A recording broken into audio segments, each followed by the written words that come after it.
Welcome to a special crossover episode of Pekingology, which is also an episode of the China Power podcast. I'm Henrietta Levin, Senior Fellow with the Freeman Chair in China Studies at CSIS and host of Pekingology. And I am thrilled to be co-hosting this episode with my CSIS colleague, Brian Hart, who is a fellow and deputy director of the China Power Project here at CSIS.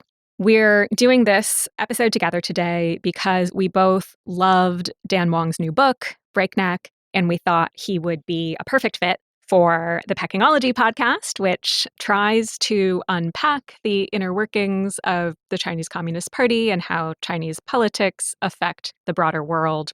And also for the China Power podcast, which focuses on, unsurprisingly, Chinese power. Yeah, thanks, Henrietta. It's great to be here and great to be co-hosting. And we're really glad to be joined by Dan Wang, who's a research fellow with the Hoover Institution's Hoover History Lab. And as Henrietta said, the author of a new book, Breakneck, China's Quest to Engineer the Future. So really excited to speak with you, Dan. Great to be here and great to be on this crossover. So we like to start all of our Pekingology episodes with a personal question about how you became interested in researching China and, for you, the Chinese technology ecosystem. But I actually want to go back a little further because you mentioned in the book that you went to high school in Bucks County, and I also went to high school in Bucks County. Oh, no. So I have to ask, where did you go to school? I went to CP East. Where did you go? Council Rock. Council Rock. I think we were jazz band rivals. I was more in the marching band, so I didn't know about the jazz band, but I am sure we can be rivalrous in all sorts of dimensions, just like the U.S. and China. I was also in the Council Rock drumline, so we probably had intense rivalry. A lot of Bucks County fans have revealed themselves. Gerard DePippo, one of your former colleagues, has also grew up in the Philly area. I feel like that's like the real value of your book, Yes. that you've created this like China-watching, Bucks County originating community that I look forward to flourishing in the weeks ahead. But actually, how did you get into China and researching this important part of the world? In 2016, I was working in Silicon Valley, and I had lunch one day in New York with an interesting fellow by the name of Arthur Kroeber, who's the founder of Dragonomics and now the research head of Gavekal Dragonomics. And in 2016, he told me of this very interesting program called Made in China 2025. At the time, I'd never heard of it before, but thinking about these big projects like electric vehicle batteries and ultra-high voltage transmission and memory chips, that felt much more exciting than the cryptocurrencies and the online platforms that Silicon Valley had been building at the time. And I was thinking that what China was building was kind of an alternative technology stack that is pretty different from what California had been building, and it was just much more exciting to try to go see it.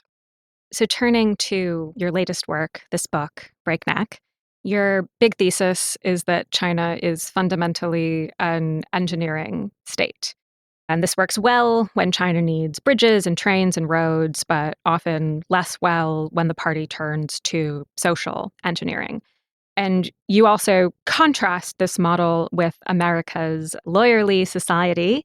But since we're both China podcasts here, we'll focus on the China part today. So let's start with the party's feats of literal engineering.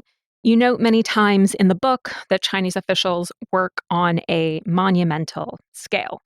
For the built environment, this approach has benefits and drawbacks. China can build infrastructure on a massive scale very quickly, but it doesn't always work on a more human scale. Perhaps best illustrated by your comment that in China there are many public toilets, but the provision of toilet paper is only sometimes a thing. Tell us more about the party's monumentalism.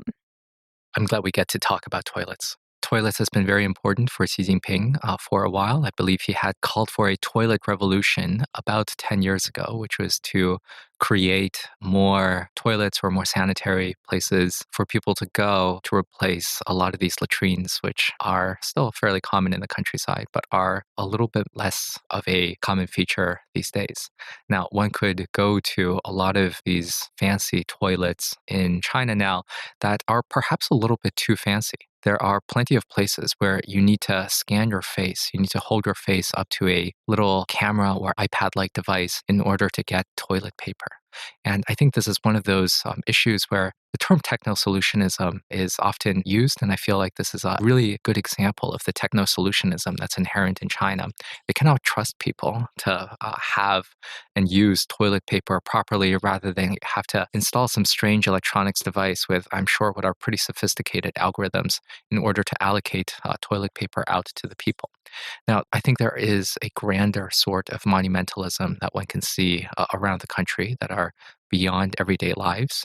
I feel like China has been very, very interested in building big projects to establish political prestige for a long time. Imperial China is famous for the Great Wall as well as the Grand Canal. So the first is a fortification system, the second is a water management system. And I feel like you can trace a pretty direct lineage from the Grand Canal into these big hydraulic projects like the Three Gorges Dam in southwest China.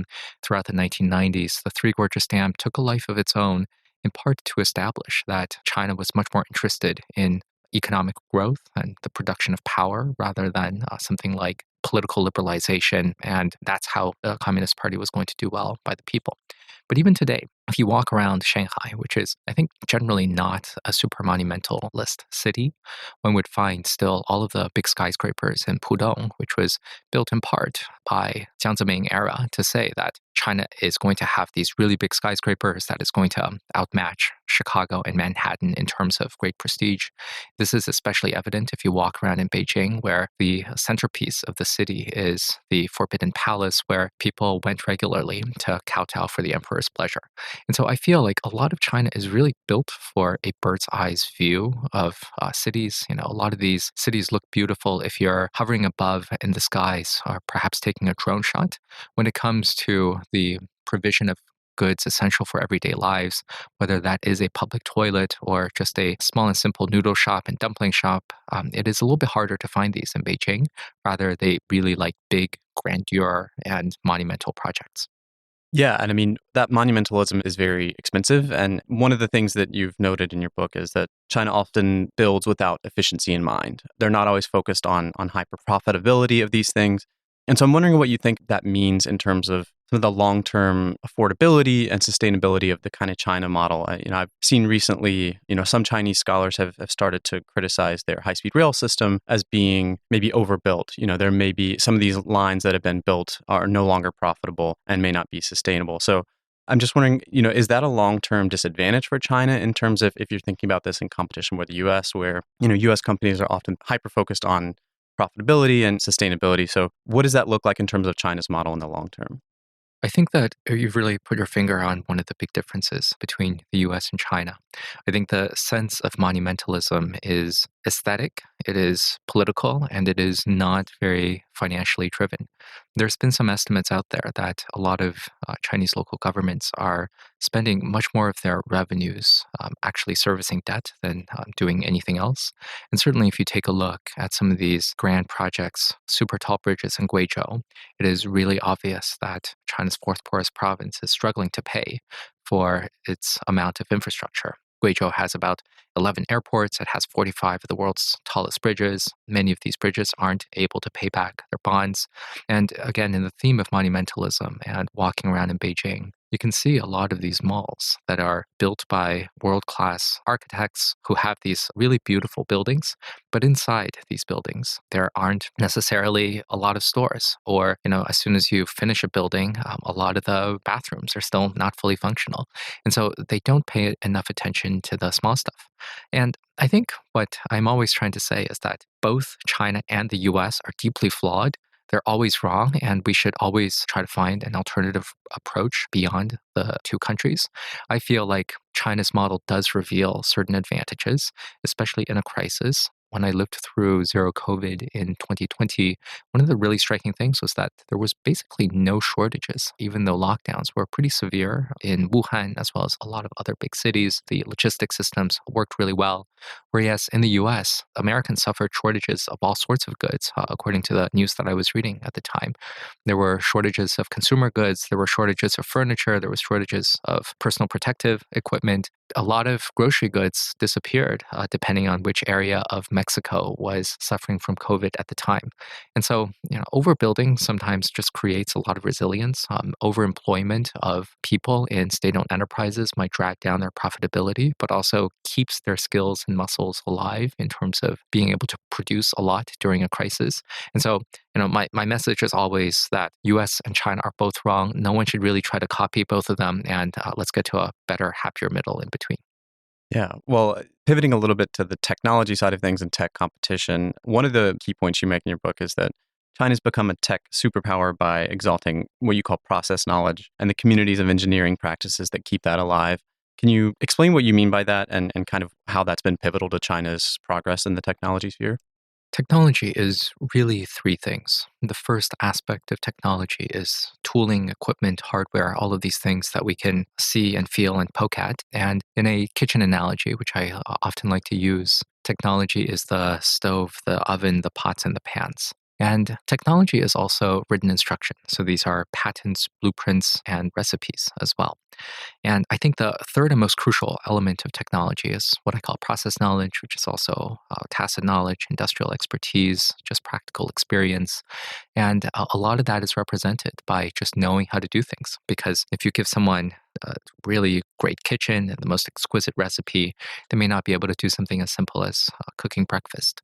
And what China has is an excess of process knowledge is represented also by these communities of engineering practice in which you have workers making a Apple phone in Shenzhen, perhaps in her first year of work, and then she moves on to make a Huawei phone in the second year, and then in the third year she starts an electric vehicle battery company and really starts to upgrade through the technology stack. And such things are possible because there is quite a lot of engineering knowledge that is circulating, that is being kept alive. And I think this is one of the big things that the US has lacked. If we take a look at US manufacturing employment, it has decreased by about 1 million workers since 2008. And especially since its peak throughout the 1970s, US manufacturing workforce has dissipated. And given that dissipation, a lot of these communities of engineering practice have also been eviscerated. A lot of that knowledge really has moved to China. And a lot of what I'm interested now is to ask, how do we rebuild these communities of engineering practice? Because a lot of American manufacturing competences have already been weak, and we need it to be much stronger to not just patch up the present industrial base, but to build the industrial base of the future. So that process knowledge has been, really crucial, as you say, in kind of the manufacturing area and things like experimental research. But China has historically lagged, the United States and maybe other more established tech powers in kind of the fundamental sciences, scientific breakthroughs. But China has been pouring a lot of money into basic research and science in recent years. So do you think that those basic sciences will become a core Chinese strength as well? Can China kind of close the gap in those areas? And might that precipitate a lessened focus on the process knowledge that has gotten China this far? Will China kind of move beyond that to focusing more on this basic areas?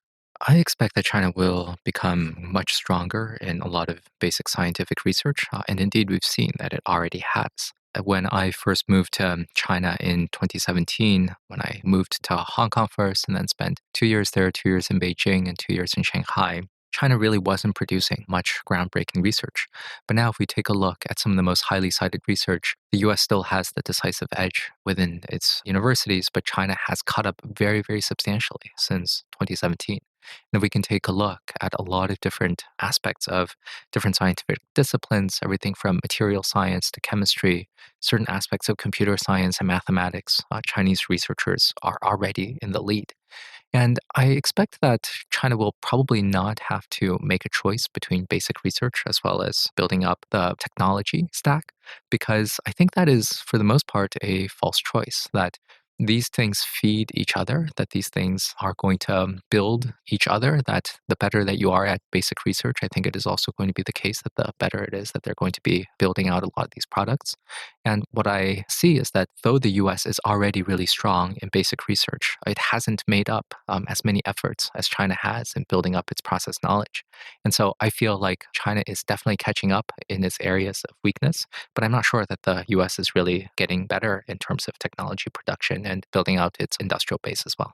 Yeah, one of the things you note is that the Chinese Communist Party doesn't value all technology equally. The state has really prioritized the pursuit of physical and industrial technology over some of these virtual ones, like social media and e-commerce platforms. You had this good quote that Xi has scorned the virtual economy, preferring his industry heavy and his output hard. So China, might be home to the most innovative e-commerce system in the world.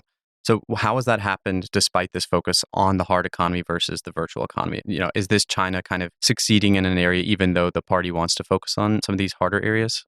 Yes, absolutely. And I think my first model of China is that though the state is very strong, entrepreneurs are also very strong, and it is not always going to shake out in the favor of the state.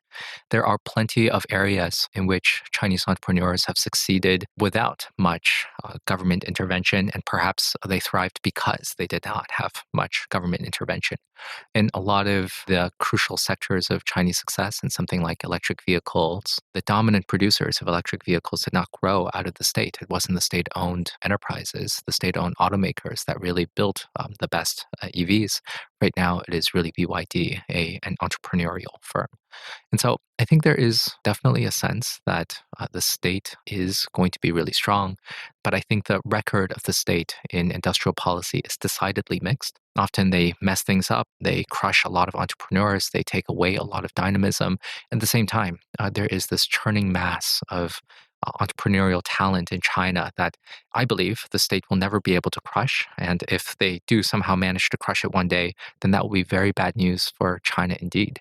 But for the most part, there is still plenty of things going on in China that the state doesn't really detect. I think one of the things that we learned about DeepSeek was that, though there has been a lot of efforts by the state to really become a technology leader in terms of AI, this hedge fund, which is not in the good political graces of Beijing, that was working pretty far away from Beijing. Hangzhou is not exactly a distant backwater, but it is not exactly right next to Beijing either. And that it was able to produce a great success, and the state was mostly following its lead and trying to appropriate it and get close to it only afterwards. So there is still plenty going on in China that is not fully managed by the state. So there's a lot of talk about ideology, how she views the world. You ascribe a kind of worldview to Xi Jinping called completionism. What does that mean? One of the most curious brags I've seen from any Chinese official came from a minister of industry and information technology, in which he said that China produces in every single statistical category maintained by the United Nations. And I feel like this is very much a Chinese sort of a boast because they really like to view things in terms of categories and try to have a really high mark in terms of all of them.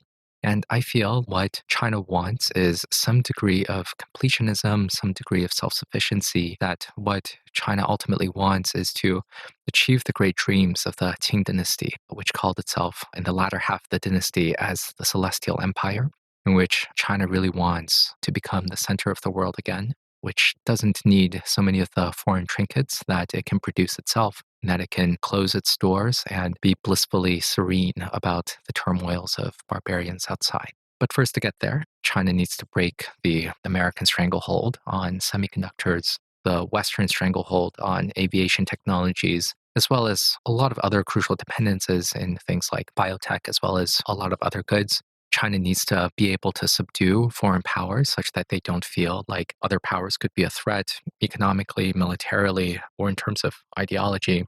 A completionist big state, I think, is one of the goals that Xi is trying to achieve.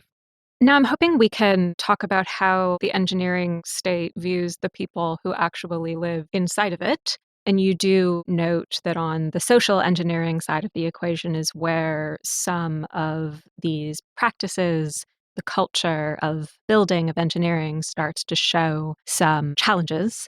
And as China's population continues to drop, the party has adopted an increasingly obsessive focus on social engineering when it comes to fertility and the role of women in society. And yet, as you highlight in the book, since the 2022 National People's Congress, the Politburo has lacked any women for the first time in decades. And of course, there's normally only one or two women, but at least there was one or two and now zero. How is this playing out? One of the most fascinating little news stories that I've seen in the last few years is that a lot of the birth planning officers that used to enforce the one child policy have done a complete 180 in order to go from restricting births into promoting births. And I believe it was The Economist that did a little story of how neighborhood committees in China are going up to women and asking them about their menstrual cycles and asking them about their family preferences.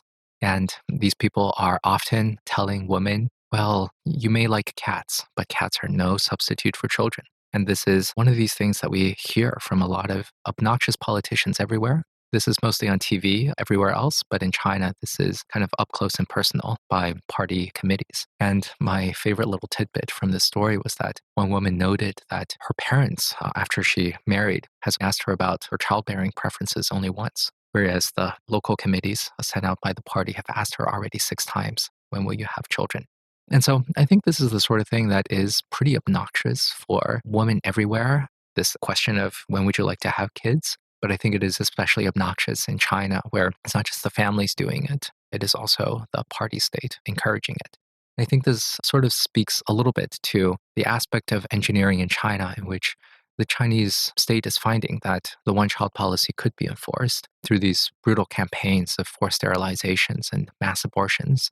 But they are having a rather difficult time trying to engineer the population in order to get them to coerce copulation or something in order to have kids. And I think this is one of the things that we can see in which a lot of folks in China, not by any means a great percentage, but a substantial number of people have expressed and displayed a great willingness to leave and take leave of the great rejuvenation of the Chinese people that is undertaken in their name.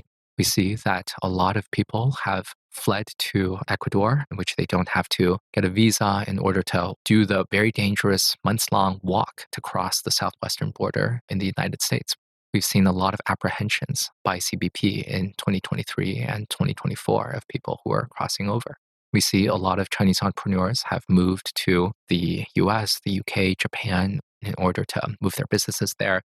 We've seen a lot of creative people who've moved to Thailand, where I've spent a bit of time in Chiang Mai, as well as New York, as well as the Netherlands, because they are not so thrilled with the degree of social control that they're suffering.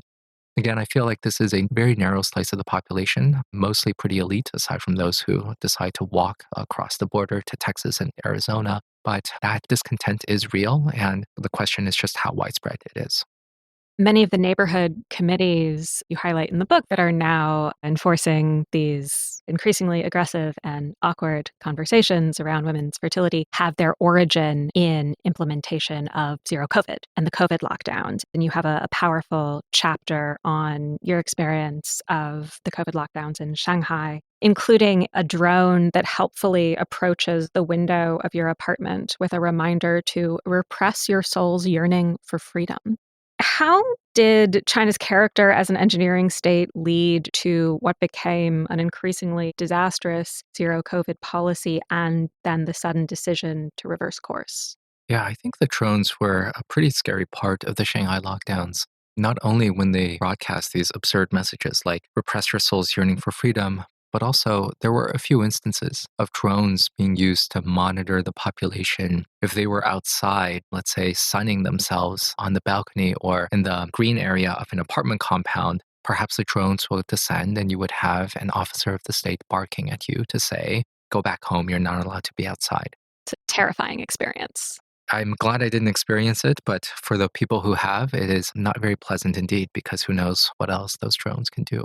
I think that the zero COVID experience really feels like something that reveals that the line between rational and irrational can be very thin indeed, and the engineering state is able to get us to cross that line. China initially had a disastrous response to the very opening of the zero COVID pandemic, in which it suppressed the whistleblower accounts for the sake of maintaining political stability, which is exactly how the SARS virus erupted about 20 years ago. But then China enforced these very effective lockdowns that were exactly in line with what the World Health Organization demanded in terms of a cordon sanitaire, in which a lot of people were dragged off to centralized quarantines, which limited the ability of the virus to spread within a household.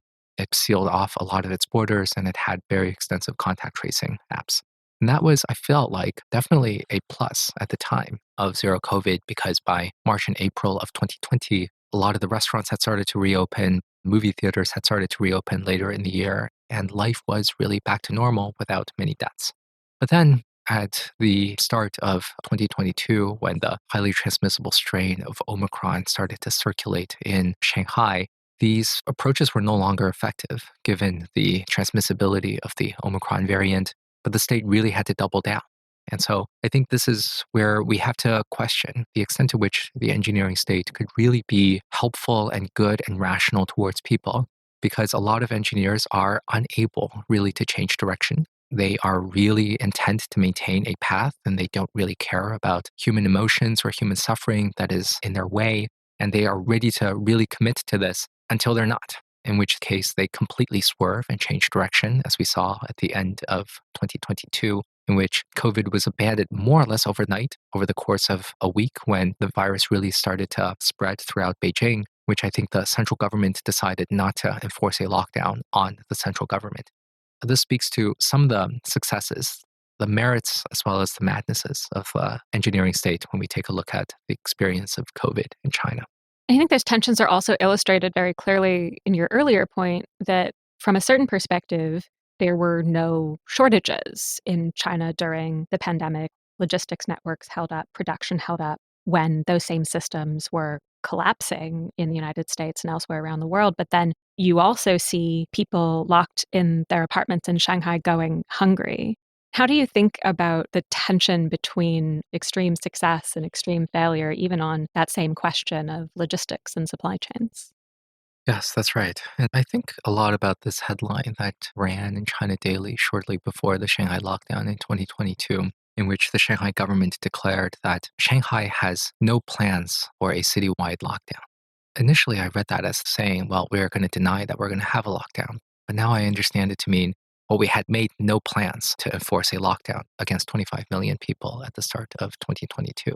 And I think in this case, Shanghai really did not plan for that situation, because the order came down from Beijing that the virus was circulating too widely in Shanghai, spilling over to other provinces. The party secretaries of neighboring provinces had really started to complain that Shanghaiers were bringing the virus with them. And so they really had to enforce a sudden lockdown without much notice, in which a lot of these neighborhood committees, which were tasked to distribute food, had made no preparations. These neighborhood committees were mostly these gossiping clubs where people gathered to read party speeches, drink some tea, and maybe play a little bit of mahjong afterwards. But now these older folks who never really used Excel before had to figure out how to deliver food to thousands of people at a time.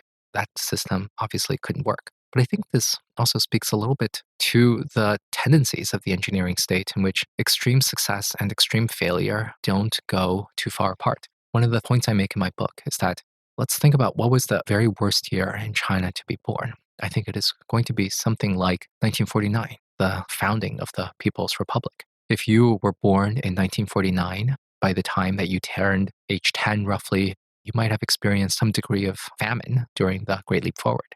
If you were an urbanite, by the time that you were able to attend college, Mao would probably have shut down all of the universities with his injunction to bombard the headquarters as he kicked off the Cultural Revolution. By the time that you were having kids, perhaps in your 30s, Deng Xiaoping would have announced the one-child policy, which was really, really brutal. And then you would have suffered this last spasm of a state-run mobilization campaign, namely zero COVID, when you were in your late 60s and 70s. If you just shift the year of birth by just 10 years, by one decade, if you were born in 1959, you would have no memory of famine. You would not have been too severely affected, probably, by the Cultural Revolution. Deng Xiaoping would have opened the universities just at the time when you were able to attend university, and people were able to build businesses, acquire housing, and build a lot of their wealth. So that was the luckiest generation. And I think this absolutely speaks to the very thin line between rationality and madness, as well as great success and great failure. I want to briefly return to the role of ideology in party decision making, which I think fits a little bit uneasily in your book, because on the one hand, of course, the idea of production as a moral act, which you describe has a clear Marxist resonance, but we tend to think of engineers as problem solvers, not as priests or philosophers or necessarily Marxists. So, what is the role of ideology in the party today? I think this is maybe something like rule of law as designed by engineers. I think that is something I would always try to be conciliatory, and that is how I will reconcile it. You're right that in general, in our conception of engineers, that they do not tend to be heavily ideological. Although perhaps we can say that among the more ideological engineers, they can be really, really ideological. One of these books that is out there, and I'm never very sure whether this book was mostly just a big joke, was that it pointed out that a lot of the hijackers of the planes on 9/11 had degrees in engineering. It's like most of them were trained to be engineers. And a lot of the jihadists back in the late 90s and early 2000s had degrees in engineering. And so it is possible that once an engineer becomes ideological, the ideology becomes really virulent. I think that China is certainly a heavily ideological state. What we can see is that the propaganda department is still one of the most important instruments of the Communist Party. The person in charge of propaganda must be only a functionary. That person should generally not be allowed to sit in the standing committee, otherwise, that person could be way too powerful. And again, we've seen that China is organized through these centralized campaigns of inspiration in which the leadership sets out a few important objectives, and then the rest of the party state is expected to mobilize and produce a campaign. Now, some of these slogans can be a bit of a mouthful, something like common prosperity or new productive forces. And so a lot of these Marxist terms don't necessarily inspire a lot of confidence. But then there are some terms that do work quite well. Something like socialism with Chinese characteristics is still, I think, one of these all time great terms anywhere that helped China pivot away from Maoism. And I think that the state is very organized around these certain keywords. It helps the rest of the party state, all 100 million members, know what to do. And you can see these being communicated all the time in the People's Daily or Seeking Truth, 求是. And I think that is still going to be a pretty important part of how they govern. I just have one last question. I mean, we're sitting here in Washington thinking about the US China relationship. Based on your thesis of China being an engineering state, the United States being a lawyerly society, what counsel would you have for the leaders of both countries in seeking a constructive relationship with each other? Well, I think the first thing is I wonder to what extent one could ever counsel Xi Jinping or Donald Trump. I think that both people are quite difficult to speak to, though for different reasons. I think what I would love to see is a world in which the US gains a little bit more engineering capability. Let's say that US becomes 20% more engineering because right now throughout the country we have shortages of all sorts of things. We have shortages of housing, we have shortages of mass transit, we're not building enough solar, wind, and transmission lines in order to decarbonize. And the defense industrial base is rusting as well, to say nothing of the broader manufacturing base, in which a lot of America's apex manufacturers like Intel and Boeing and Detroit and Tesla have not been doing very well over the past few years. And so I think the US needs to recover some of its engineering chops to be able to build bus stations and high speed rail and housing, especially in blue states.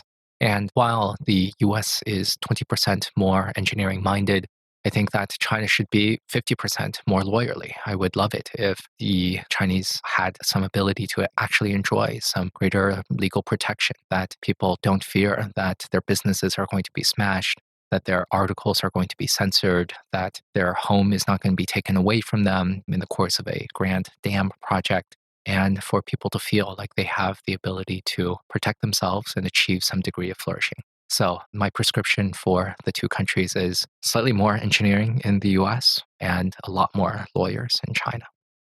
Well, Dan, thank you so much. This has been really fascinating and a great conversation. I'm sure we could go into a lot more detail on these. For those who do want to dig more into Dan's argument, you could read his book, Breakneck, or you can do like me and listen to it on audiobook. You can also read his foreign affairs piece, The Real China Model, Beijing's Enduring Formula for Wealth and Power, co-authored with Arthur Krober. So yeah, Dan, thank you so much. And thanks, Henrietta, for co-hosting. This was a lot of fun. This is a lot of fun indeed. To our listeners who might be hearing about technology or China power for the first time on this special crossover episode, we hope you will subscribe to both podcasts to hear from leading experts on the most important trends in Chinese politics and power.